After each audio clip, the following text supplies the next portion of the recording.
Voy a pedirles que inclinen su rostro, ya lo han hecho, pero vamos a hacer una pequeña oración más. Padre amado, nos encomendamos ante tu presencia y te rogamos en el nombre del Señor Jesucristo que tu palabra sea de edificación para cada uno de nosotros. Gracias por la asistencia de cada persona, de cada familia que ha llegado hasta este santo lugar el día de hoy, así como aquellos hermanos que están conectados a través de nuestra transmisión en vivo. Que tu palabra, Señor, sea una hermosa enseñanza, edificante, Señor, para la vida de cada uno de nosotros. Hoy tenemos programada una actividad muy especial, como es el bautismo, Señor, de una serie de hermanos y hermanas, Señor, que tú has traído a nuestra iglesia. Padre, gracias te damos en el nombre de Cristo Jesús. Amén. Amén.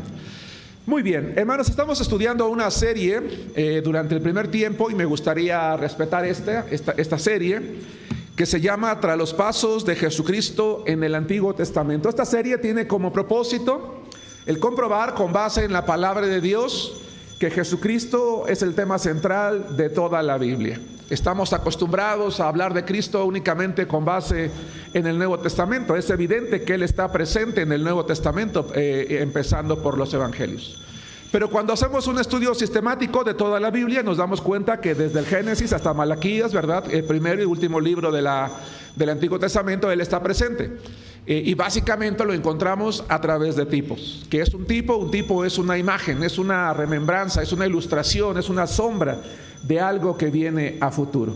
En el Antiguo Testamento encontramos diferentes tipos, ya sean personas, instituciones, ¿verdad?, o incluso ministerios como el sacerdotal, por ejemplo, cuyas características o funciones miran a la función, a la característica o a la persona o al ministerio de alguien en particular, que es nuestro Señor Jesucristo. El día de hoy el tema número 8 que vamos a estudiar es un tema corto, porque todavía vamos a presentar unos candidatos más al final. Se llama Jesucristo en la vida de Melquisedec. Voy a pedirles que abran la Biblia, que la compartan si hay alguien a su lado que no trae Biblia, el libro de Génesis capítulo 14. Jesucristo en la vida de Melquisedec. Hermanos, quiero decirles a manera de introducción que Melquisedec, seguramente aquellos que hemos leído la Biblia más de una vez nos hemos encontrado con Melquisedec, y no sé si de alguna manera les ha provocado como inquietud o como curiosidad, ¿no? A mí en varias ocasiones, no hace poco por cierto, me preguntaron acerca de este personaje. Bueno, ¿y quién es él? ¿De dónde sale? ¿Por qué ese nombre? ¿Por qué incluso se le hace semejante a Jesucristo? Vamos a darnos cuenta, hermanos, que en la vida de Melquisedec, en el ministerio de este hombre, hay una referencia muy clara, muy clara a la persona del Señor Jesucristo. De hecho, permítanme empezar diciendo una frase que también voy a repetir al final de la predicación de hoy. De prácticamente todos los personajes que hay en el Antiguo Testamento que son tipos de Cristo, Melquisedec es el único que se dice que es semejante a Jesucristo. No es para que veamos el peso que tiene este personaje. Dado que no son muchos pasajes que nos hablan de él, no podemos ampliar demasiado para no decir algo que la Biblia no dice, pero sí vamos a encontrar aquellos pequeños detalles que nos van a permitir darnos cuenta que la persona de Melquisedec es un claro tipo del Señor Jesucristo. Vamos a encontrarlo entonces en primer lugar, punto número 1, en su aparición ante Abraham. La palabra de Dios en Génesis capítulo 14 versículos 17 al 20 dice de la siguiente manera. Génesis capítulo 14 versículos 17 al 20, la palabra de Dios dice: Cuando volvía de la derrota de Kedorlaomer y de los reyes que con él estaban, salió el rey de Sodoma a recibirlo al valle de Sabe, que es el valle del rey. Entonces Melquisedec, ahí está. Entonces Melquisedec, rey de Salem y sacerdote del Dios Altísimo, sacó pan y vino y le bendijo diciendo: Bendito sea Abraham del Dios Altísimo, creador de los cielos y de la tierra. Y bendito sea el Dios Altísimo que entregó tus enemigos en tu mano y le dio a Abraham los diezmos de todo. Hermanos, vamos a empezar diciendo lo siguiente. ¿Qué significa el nombre de Melquisedec? ¿Alguien recuerda qué significa este nombre, hermanos? O aquellos hermanos que tienen pie de página en su Biblia, aquellos que tienen Biblia física todavía, porque las electrónicas ya no tienen pies de página. ¿Alguien recuerda qué significa Melquisedec? ¿No? No. Rey de paz y rey de justicia, ¿verdad? Melquisedec significa rey de paz o rey de justicia.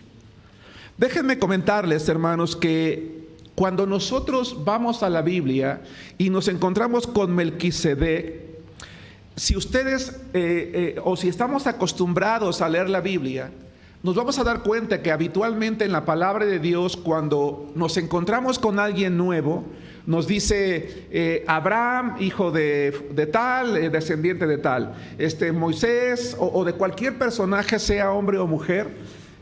Particularmente alguien que va a resaltar en la historia bíblica, se nos dice su genealogía, nos dice en algunos casos de dónde era, a qué tribu pertenecía, a qué familia, quiénes eran sus descendientes, sino sus ascendientes, sino sus padres, por lo menos sí sus antepasados, para que tengamos más o menos la idea de quién es esa persona. Pero Melquisedec es la excepción en la Biblia. No sabemos quiénes eran sus padres, no sabemos dónde nació, es decir, no sabemos su descendencia. Y hay algo muy interesante. La Biblia dice que él era un sacerdote. Tal vez si tú o yo no estamos familiarizados con la lectura de la Biblia, esto no nos llame mucho la atención. Déjame decirte que en la Biblia, en la palabra de Dios, en la época de Melquisedec, el pueblo de Israel no existía. Por lo tanto, al no existir el pueblo de Israel, no existían sacerdotes, no existían personas que tuvieran como función el ofrecer sacrificios delante de Dios. No había personas que se dedicaran a instruir al pueblo de Jehová, al pueblo de Dios en su palabra, no lo había. Pero de repente encontramos a un hombre que se dice que es sacerdote del Dios Altísimo. Entonces la pregunta es, ¿quién lo ordenó como sacerdote? Esa es una primera pregunta que nos debe de surgir. O una segunda, ¿quién es? ¿De dónde viene? La tercera pregunta, la tercera duda que debe de surgir a nuestra mente es, ¿por qué tenía dos funciones? ¿Por qué por un lado podía ser rey y por el otro lado podía ser sacerdote? Porque en toda la historia de la Biblia, en toda la historia del pueblo de Israel, nadie, absolutamente nadie, aunque más adelante vamos a ver que sí, Jesucristo lo hizo, nadie cumplió jamás esa función. Hay un caso en la Biblia, no lo voy a mencionar, en el que un rey quiso ofrecer sacrificios delante de Dios, quiso usurpar la función sacerdotal y Dios trajo un grande castigo sobre él. Porque eran funciones que no podían combinarse, no podían estar las dos en una sola persona, pero están en este hombre llamado Melquisedec en un tiempo, vamos a llamarle fuera de tiempo, designado por no sabemos aparentemente quién. Entonces, a lo mejor ustedes y yo, hermanos, podríamos buscar qué respuesta o buscar alguna respuesta lógica para cada una de estas preguntas, pero la verdad es que ninguna de ellas es bíblica. Mucha gente que se dedica a comentar la Biblia ha tratado de dar algunas respuestas, pero sinceramente ninguna es digna de ser mencionada o referenciada. Más aún, Melquisedec, hermanos, es sacerdote aprobado por Dios en un tiempo en el que había mucha idolatría, en el que la gente ya adoraba muchos ídolos, muchas imágenes, muchos dioses. Sin embargo, aquí está un hombre, ¿verdad?, cuya función de rey y cuya función de sacerdote es aprobada, dice, por Dios. Vuelvo a repetir, su sacerdocio no provenía de la imposición de un hombre y su reinado aparentemente tampoco. Vamos a ubicarnos en el tiempo. Dice la Biblia, Abraham, el hombre que se encuentra con Melquisedec, él viene de una victoria. Un ejército enemigo ha invadido su casa, su propiedad, se ha llevado a gran parte de su familia, a gran parte de sus bienes, se los ha llevado cautivos. Cuando él regresa a casa se da cuenta, él tiene aproximadamente unos 350 siervos, los arma, va con él a la guerra, alcanza a estos enemigos, a estos invasores, los vence, recupera sus bienes, trae un botín muy grande y él viene de regreso. Y cuando viene de regreso, dice la palabra de Dios, que es cuando sale a su encuentro este hombre llamado, hermanos, Melquisedec, que toma la decisión de hacer algo con él, de bendecirlo. Decide bendecirlo. ¿Y qué hace Abraham con este hombre? Abraham, hermanos, reconoce su autoridad. Es algo muy importante. Primero que nada, Abraham reconoce la autoridad de este hombre. Él venía de la victoria y Melquisedec le dice: Dios te ha bendecido permitiéndote ganar la batalla. Y Abraham en ese momento se da cuenta de una cosa o reconoce una cosa. Es cierto, yo fui a la batalla, pero quien me dio las fuerzas fue Dios. Melquisedec le enseña a Abraham algo muy importante que debemos de tener presentes todos nosotros, hermanos, amigos que nos acompañan el día de hoy. La palabra de Dios dice que todo aquello que nosotros somos, llegamos a ser, tenemos o llegamos a poseer, sí, es cierto, ¿verdad? Nosotros somos los que hemos estudiado, los que hemos trabajado, los que hemos abierto el negocio, los que nos hemos desvelado, los que nos hemos desgastado. Pero nada de eso podríamos hacerlo si Dios no nos diera la vida. Lamentablemente muchos de nosotros nos olvidamos de agradecerle a Dios. Hay ocasiones, decía yo a la iglesia hace tiempo, que aún los cristianos vivimos como impíos. Nos levantamos como impíos, salimos como impíos y regresamos como impíos. ¿Qué significa eso? Ni siquiera me acuerdo de Dios. Ni siquiera soy para decirle a Dios: Señor, gracias porque ya me levanté, gracias por un nuevo día más de vida, gracias porque mira, yo pude ir a mi trabajo, gracias porque hoy pude abrir mi negocio, gracias porque pude ir a la escuela, porque pude aprobar un examen, gracias porque allí en la fábrica, ¿verdad?, pude llevar a cabo mis responsabilidades, gracias porque tengo una comida. Se nos olvida. No tenemos tiempo muchas veces para Dios. El hecho de que Melquisedec, este hombre, saliera al encuentro de Abraham, era no solamente un recordatorio de: hey, sí, tú has tenido la victoria, pero es porque Dios te ha bendecido, porque Dios te ha dado las fuerzas, porque es Dios el que te ha dado el vigor, porque es Dios el que te ha dado la vida.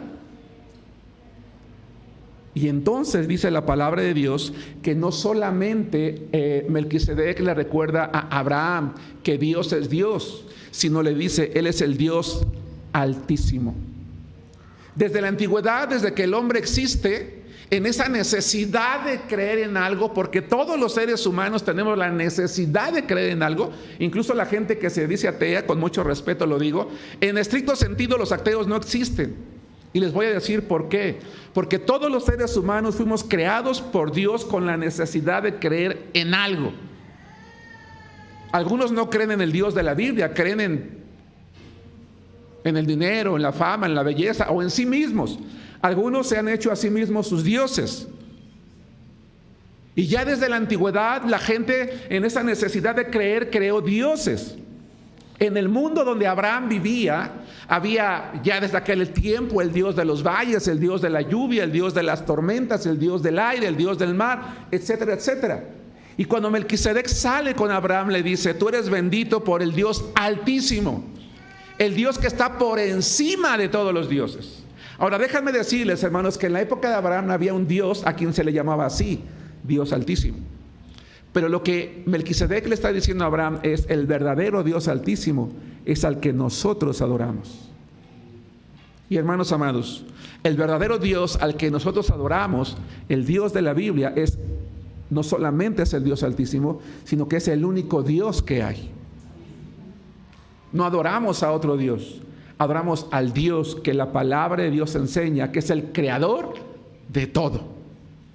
En aquel entonces, hermanos, o en aquel momento cuando Abraham, porque aún no se ha cambiado su nombre a Abraham, ¿verdad?, reconoce que Dios le ha dado la victoria, Entonces Abraham toma la decisión de honrar a Dios. Cuando, fíjense, va de nuevo, voy a repetir esta idea. Melquisedec le dice a Abraham: el único y verdadero Dios altísimo es al que tú y yo servimos, y es el que te ha dado la victoria. Él está por encima de cualquier otro Dios. Y no es que la Biblia acepte que haya otro Dios, sino que los hombres hemos creado otros dioses.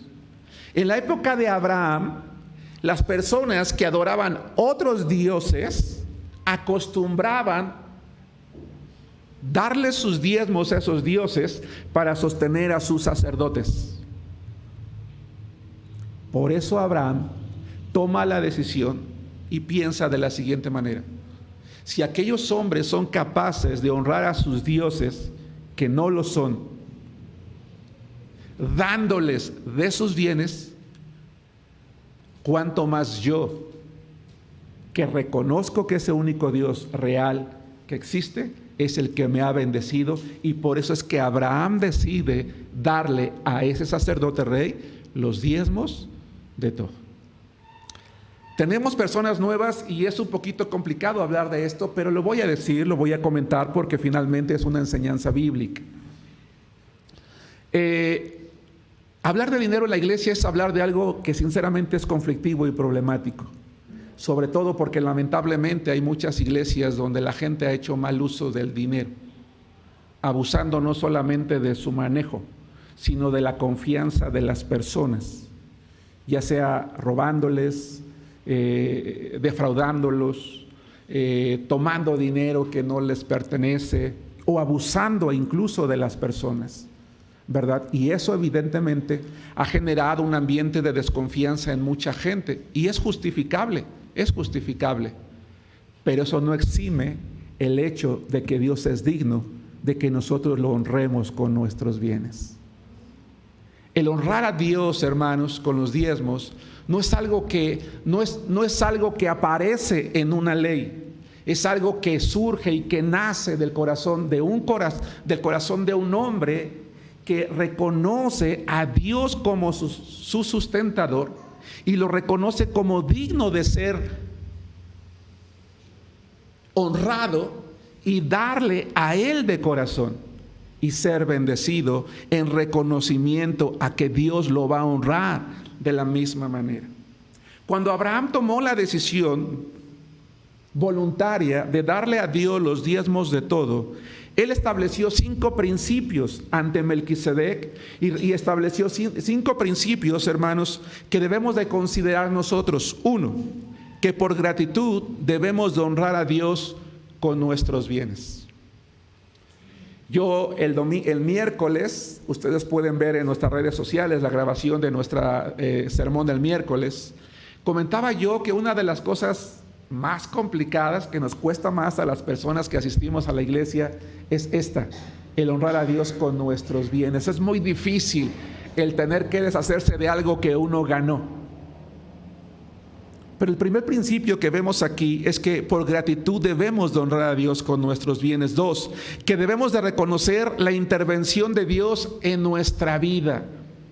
Dios es bueno y es misericordioso y Él intercede a favor de todos nosotros en nuestra vida todos los días. 3, el tercer principio que aprendemos es que debemos de honrar a Dios tan pronto como tenemos un ingreso o una ganancia. 4, que honramos a Dios con nuestros diezmos, ¿verdad? Los cuales son usados para sostener a aquellos que le sirven. Y 5, que es correcto tener una cantidad determinada. Quiero que vayan conmigo en la Biblia, pueden dejar Génesis, vamos a Deuteronomio, está más adelante, Génesis, Éxodo, Levítico, Número, Deuteronomio. Cuando Abraham toma la decisión voluntaria, por gratitud, honrar a Dios, es algo que le agrada tanto a Dios, es algo que aprecia tanto a Dios, es algo que Dios ve con tan buenos ojos, que toma una decisión. Escucha esto: lo que Abraham hizo fue algo tan bueno ante los ojos de Dios que cientos de años después Dios tomó la decisión de convertirlo en una ley. Miren lo que dice Deuteronomio 14:22.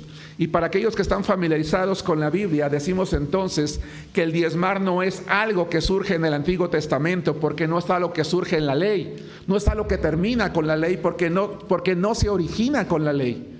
Se origina en el corazón agradecido de Abraham, y cientos de años Dios lo establece como ley.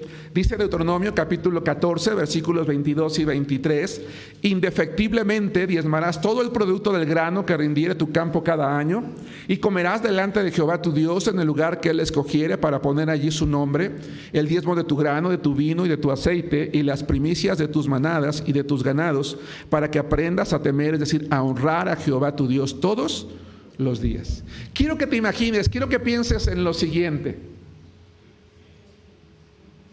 que tú y yo hacemos algo tan agradable a los ojos de Dios que llega el día en que Él lo convierte en una ley para todos. ¿Sí me explico? Quiero que te imagines que tú y yo un día hacemos algo tan agradable a los ojos de Dios que Dios lo convierte en una ley para todos. ¿Por qué Dios decide convertirlo en una ley para todos? La palabra de Dios dice que es para evitar la avaricia, el amor al dinero.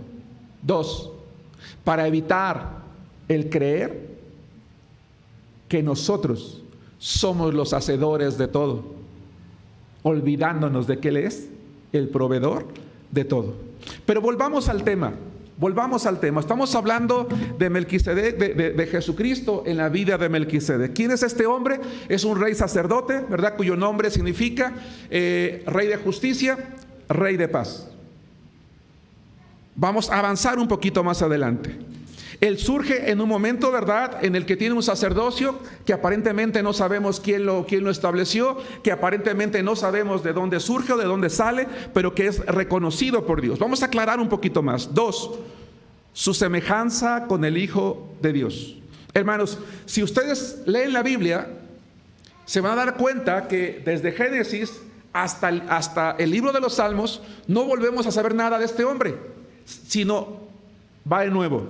Desde Génesis, que encontramos a Melquisedec, lo vamos a encontrar hasta cientos de años después, mencionado en el libro de Salmos, capítulo 110.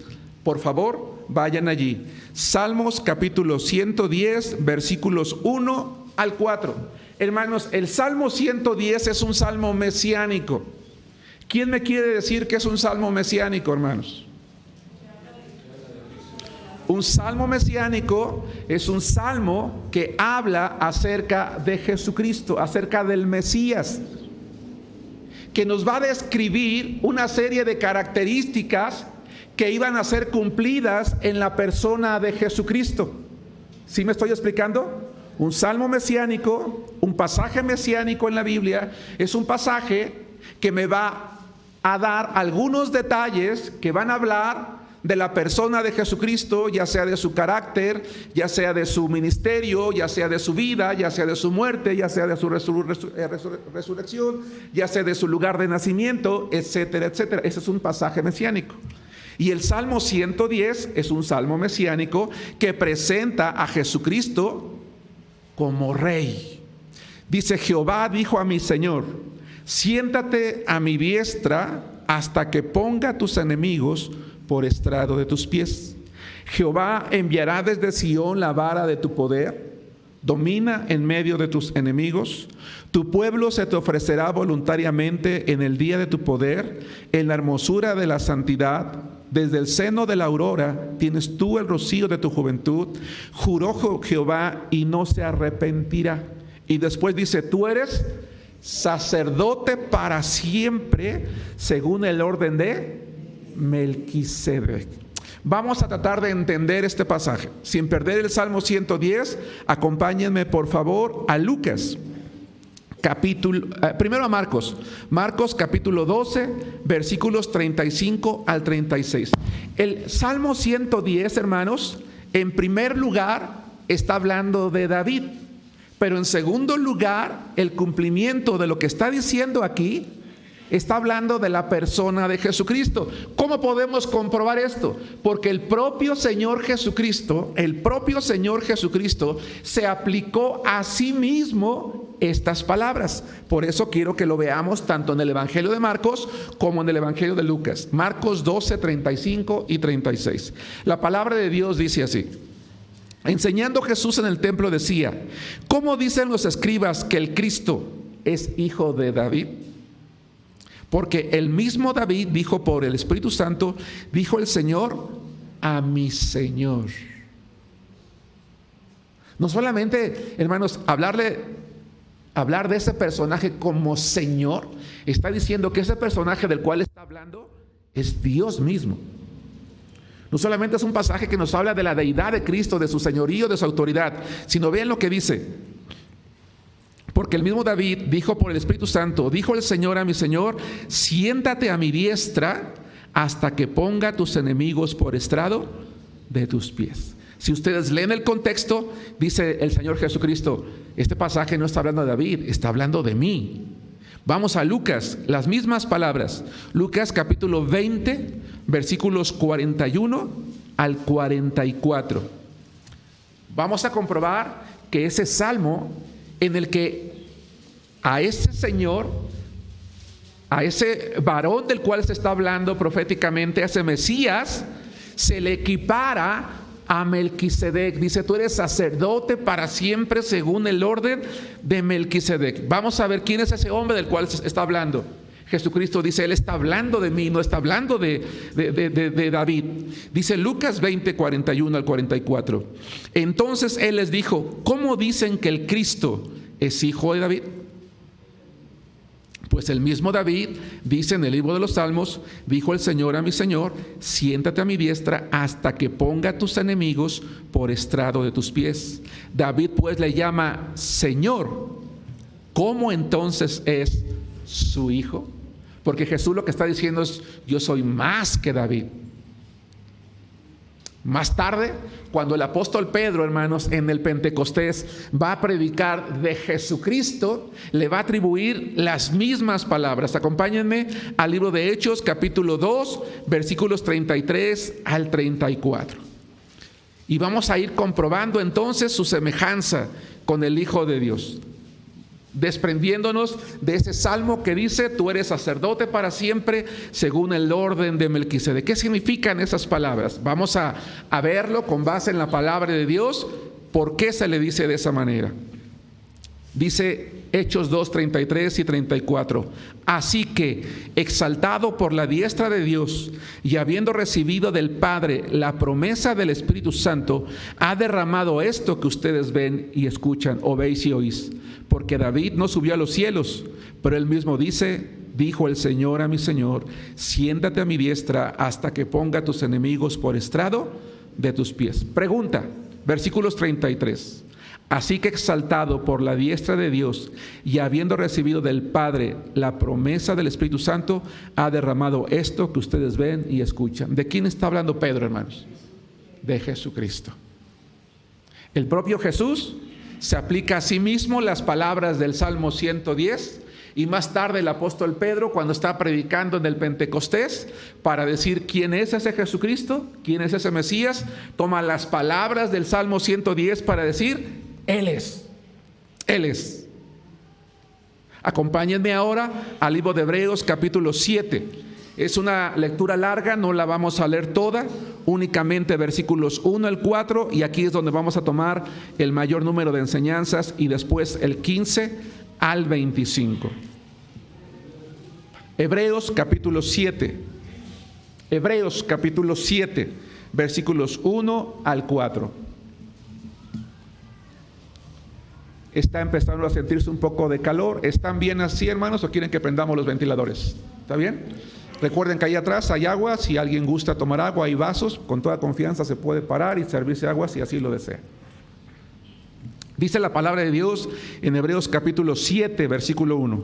Porque este Melquisedec, rey de Salem, sacerdote del Dios Altísimo, que salió a recibir a Abraham, que volvía de la derrota de los reyes, y le bendijo, a quien asimismo dio a Abraham los diezmos de todo, cuyo nombre significa primeramente Rey de Justicia y también Rey de Salem, esto es, Rey de Paz, sin padre, sin madre, sin genealogía, que ni tiene principio de días, ni fin de vida, sino hecho semejante al Hijo de Dios. Permanece sacerdote para siempre. Considerad pues cuán grande era quien aún Abraham el patriarca dio diezmos del botín. Por favor, versículo 15 al 25 del mismo capítulo. Y esto es aún más manifiesto, si a semejanza de Melquisedec se levanta un sacerdote distinto, no constituido conforme a la ley del mandamiento acerca de la descendencia, sino según el poder de una vida indestructible. Pues se da testimonio de él: tú eres sacerdote para siempre, según el orden de Melquisedec. Versículo 21. Porque los otros ciertamente sin juramento fueron hechos sacerdotes, pero con el juramento del que le dijo: juró el Señor y no se arrepentirá, tú eres sacerdote para siempre, según el orden de Melquisedec. Por tanto, Jesús es hecho fiador de un mejor pacto, y los otros sacerdotes llegaron a ser muchos, debido a que por la muerte no podían continuar.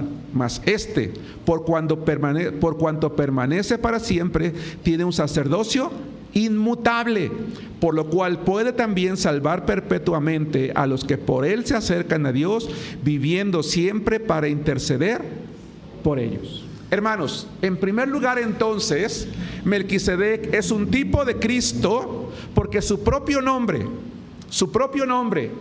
Rey de Justicia y Rey de Paz, lo hace semejante a Jesucristo.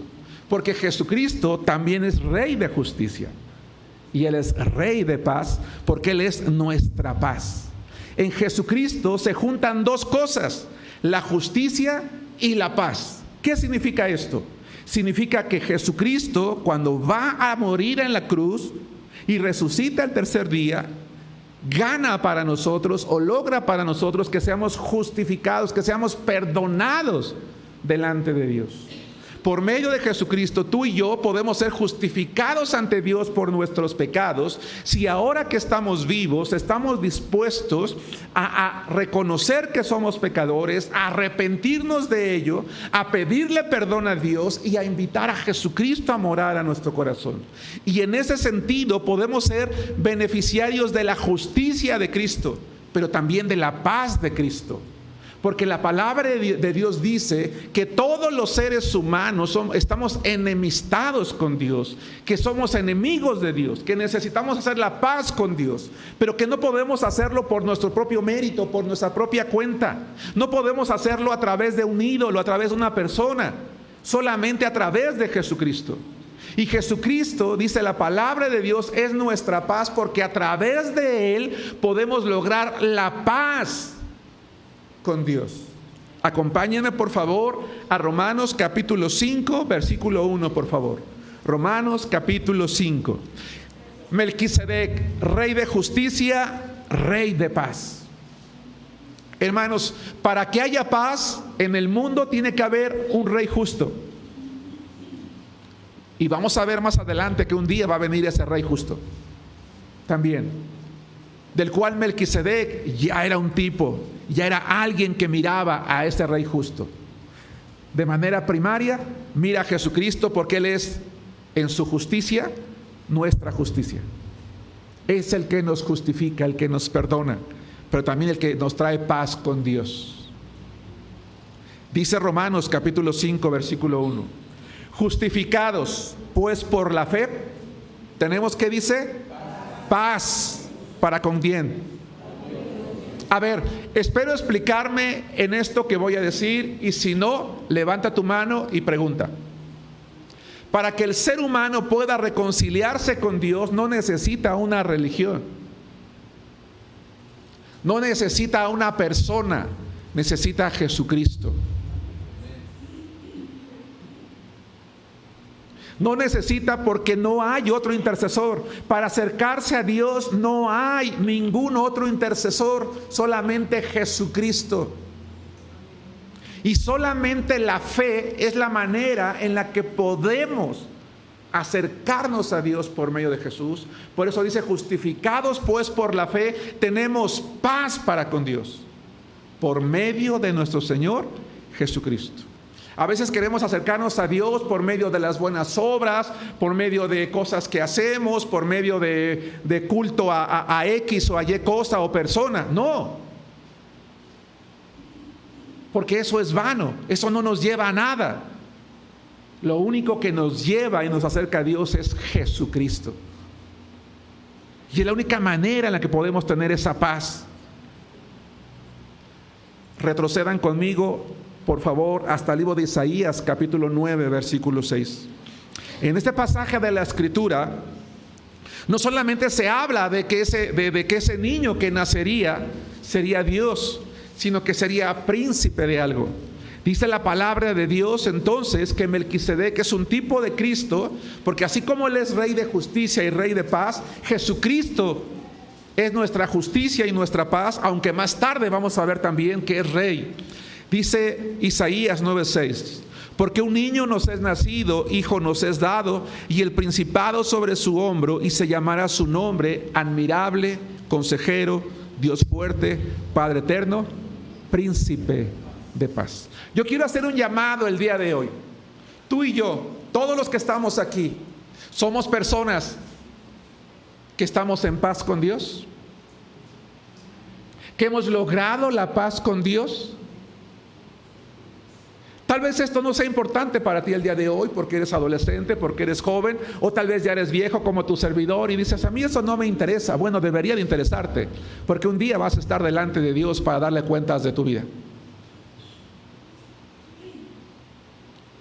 Y cuando tú y yo estemos delante de Dios para darle cuentas de nuestra vida, podremos decirle que nunca nos importó, que no creímos en Él, que para nosotros las religiones eran tonterías, ¿verdad? Y que las iglesias también. Y Él va a decir, está bien, pero la realidad es que yo aquí estoy, yo sí existo.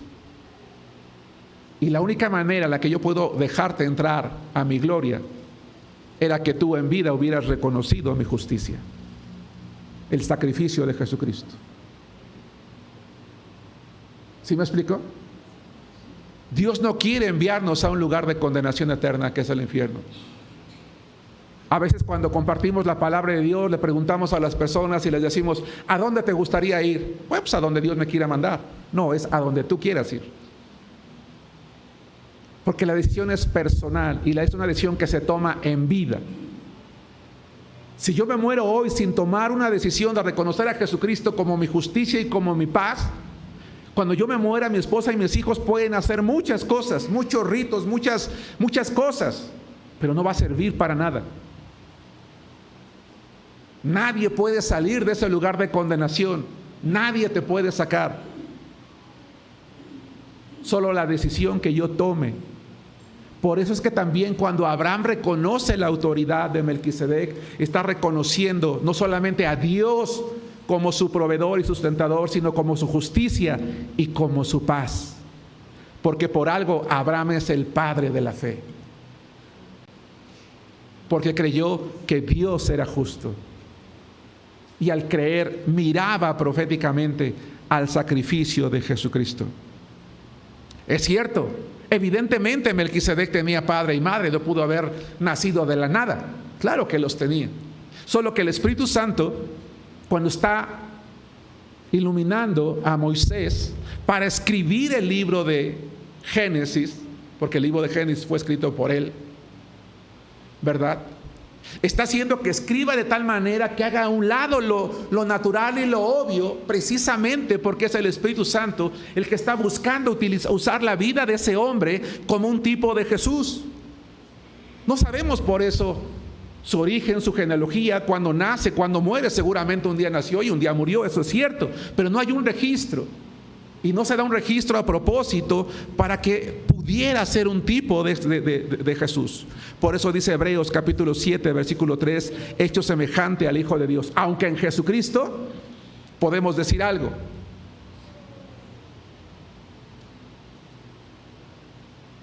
Va de nuevo. Evidentemente Melquisedec tenía un principio y tuvo un final, el cual no se registra en la Biblia. Pero Jesucristo, Él es eterno, no tiene principio ni fin.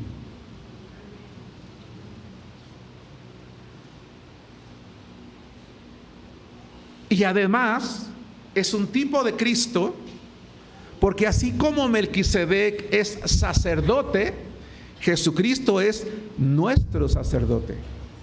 ¿Por qué? Porque Jesucristo, hermanos, en el Antiguo Testamento, el sacerdote era la persona que ofrecía el sacrificio y lo llevaba delante de Dios para que Dios pasara por alto los pecados del pueblo. Y Jesucristo va delante de Dios y ofrece un sacrificio perfecto, se ofrece a sí mismo. De tal manera que Él es el que nos justifica, Él es nuestro sacerdote, Él es el mismo sacrificio porque se presenta a sí mismo. Y así como Melquisedec, al no morir y al no conocer su origen, su ministerio no fue establecido por un hombre, el de Jesús tampoco. Fue establecido directamente por Dios y aprobado por Dios. Y así como el de Melquisedec al morir no se traspasa con nadie, nadie se lo quita, y en ese sentido permanece, el de Jesús permanece para siempre todavía. Hoy Jesucristo, hermanos, sigue actuando a nuestro favor. Por eso dice la Biblia en Hebreos 7:25 que ya leímos, por lo cual puede también salvar perpetuamente a los que por Él se acercan a Dios, viviendo siempre para interceder por ellos. Hoy Jesucristo está en la gloria del Padre intercediendo por ti y por mí. Permanentemente. Su obra no ha terminado. Tenemos a alguien en el cielo, ¿verdad?, que no solamente está teniendo misericordia de nosotros, sino que está intercediendo a favor de nosotros. No solamente va a la cruz, muere y resucita, sino ahora está ante el Padre llevando nuestras oraciones. Y ese Jesús, ¿verdad?, así como Melquisedec es rey de Salem, que es una abreviatura de Jerusalén, un lugar de paz. Un día Jesucristo, de acuerdo a lo que dice el Salmo 110, vendrá a Jerusalén a gobernar para ser ese rey de paz. Y con esto terminamos. Apocalipsis capítulo 20, versículo 4 y 19, 16. Y con esto terminamos. Apocalipsis capítulo 20, versículo 4. Entonces, ¿por qué Melquisedec es un tipo de Cristo? Porque Él es rey de justicia, rey de paz. Jesucristo es nuestra justicia y nuestra paz. Así como Melquisedec no tiene principio de días ni fin de días, Jesucristo es eterno, no tiene principio de días ni fin de días. Así como el sacerdocio de Melquisedec no fue establecido por un hombre, así el de Jesucristo tampoco. Así como el de él no tuvo final y permanece para siempre, así el de Jesús también permanece para siempre. Así como Melquisedec es rey, también Jesucristo es rey. Y así como Melquisedec gobierna o gobernaba en Salem o en Jerusalén, que un día llegó a ser la ciudad de David, un día Jesús vendrá y será rey también sobre Jerusalén. Un día, dice la palabra de Dios, Jesucristo volverá, ya no como el humilde carpintero, ya no como aquel que fue humillado y fue llevado a la cruz del Calvario, sino como lo que Él es, Dios. Y dice la Biblia que regirá a las naciones con vara de hierro, con justicia. Y que entonces, dice la palabra de Dios, todo mundo le verá y reconocerá su autoridad como Dios. Vamos a leer Apocalipsis capítulo 20 para terminar, versículos 4 y 19, 16. Dice así la palabra de Dios. 24. Y vi tronos y se sentaron sobre ellos los que recibieron facultad de juzgar, y vi las almas de los decapitados por causa del testimonio de Jesús y por la palabra de Dios, los que no habían adorado a la bestia ni a su imagen, y que no recibieron la marca en sus frentes ni en sus manos, y vivieron y reinaron con Cristo, que dice 1000 años. 19, 16. Regresemos un capítulo atrás. 19, 16. Y en su vestidura y en su muslo tiene escrito este nombre: Rey de Reyes y Señor de Señores. Conclusión, hermanos. Melquisedec es prácticamente la única persona, el único hombre, el único personaje bíblico en la Escritura del que literalmente se dice que es semejante al Hijo de Dios. Podríamos decir en ese sentido que Él es uno de los tipos más perfectos de nuestro Señor Jesucristo. Que Dios los bendiga, hermanos. Dejo el tiempo a mi hermano Juan Pablo.